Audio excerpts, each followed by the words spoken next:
What's up, everyone? Just got back from an amazing trip in Istanbul. I had an opportunity to bike throughout the city and explore.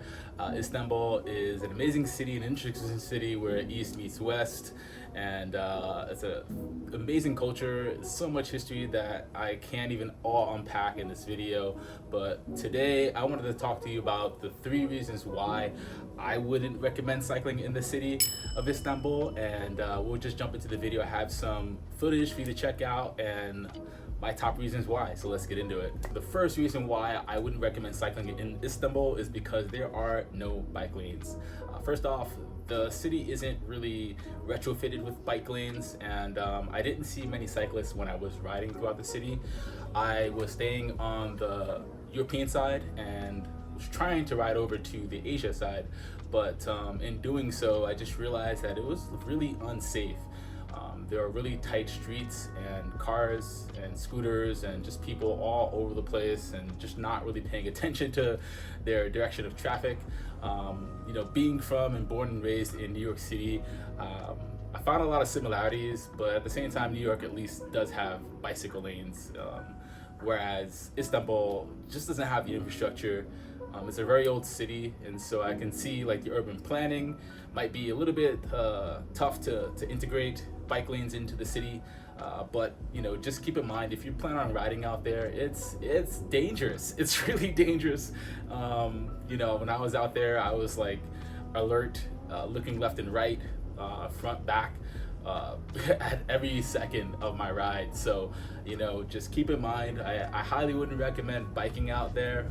Also too, when I attempted to research cycling in the city, I didn't find much information about it.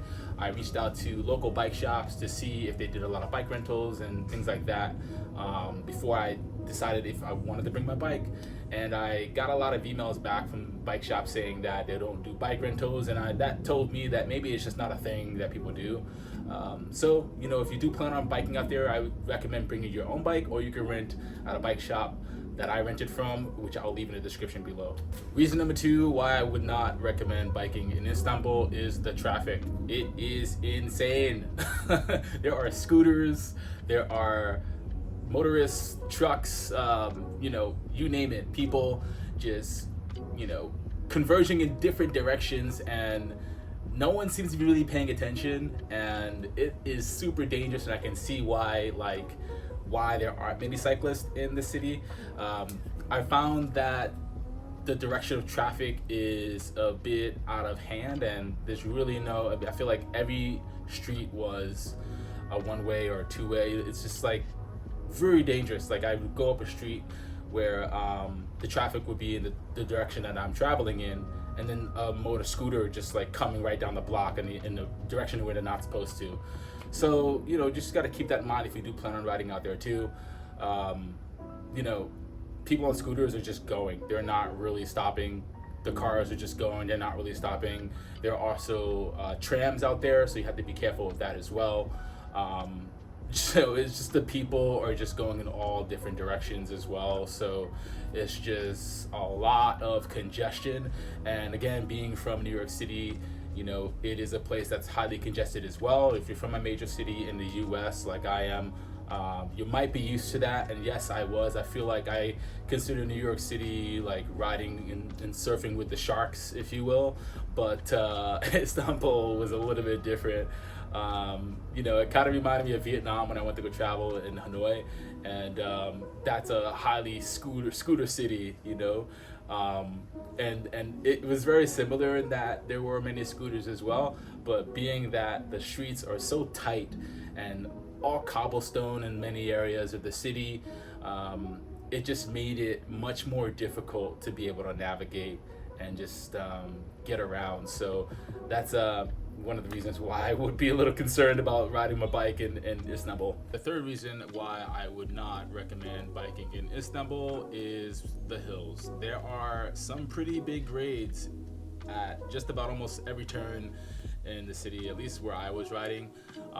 If you're from like a city like San Francisco, for instance, that may not bother you. I remember traveling to San Francisco back in the day, it was pretty big climbs in some areas. You might want to avoid some of those streets out there. And similar to Istanbul, I mean, when I was riding, I would turn down a block and realize like this is the direction I need to go. And to be able to not go on that street, it would take me like 5 minutes out of my direction of travel to be able to like not like ride on that hill. So I would just like take the street anyway. I found myself walking up the hills, and some of them I'd ride up really slow, but also the bike that I was riding didn't have the proper gearing, so it was just like a mess. But yeah, again, like, you know, if you don't, I don't have a problem with climbing, but I want to make it intentional. So like if I'm gonna be riding in the mountains or something like that on my road bike, or you know, if I'm on a bike tour or something like that, you know, obviously there's gonna be some climbing depending on the region I'm in. But I guess like I just wasn't really aware of like fully, you know, the big grades that that city was gonna throw at me. But that's just one reason why I'd probably be a little bit wary about like cycling out there. There are some really big hills. So that about wraps up the 3 reasons why I wouldn't recommend cycling in Istanbul. But outside of that, it is an amazing city with lots of deep, rich, ancient history from hundreds of thousands of years ago, which is one of the reasons why I wanted to travel there. I wrote up a blog post after biking and exploring the city on my website. You can check out. I'll leave a link in the description for that below, with the photo album for you to check out as well. But let me know if you've traveled to Istanbul and your thoughts on the city. If you have any questions, obviously just drop them in the comments below, and I will see you all in the next video. And don't forget to like, comment, and subscribe. And if you're new to the channel, and if this video offered value to you, definitely subscribe for more. And for those of you who have been checking out my content for up until this point, I appreciate you being here so much, and I'll see you all next time. Peace out.